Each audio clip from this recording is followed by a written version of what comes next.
మౌనంగానే ఎదగమని మొక్క నీకు చెబుతుంది. ఎదిగిన కొద్దీ ఒదగమని అర్థమందులో ఉంది. అపజయాలు కలిగిన చోటే గెలుపు పిలుపు వినిపిస్తుంది. ఆకులన్నీ రాలిన చోటే కొత్త చిగురు కనిపిస్తుంది. మౌనంగానే ఎదగమని మొక్క నీకు చెబుతుంది.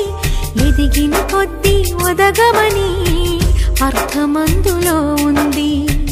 అపజయాలు కలిగిన చోటే గెలుపు పిలుపు వినిపిస్తుంది. ఆకులన్నీ రాలిన చోటే కొత్త చిగురు కనిపిస్తుంది.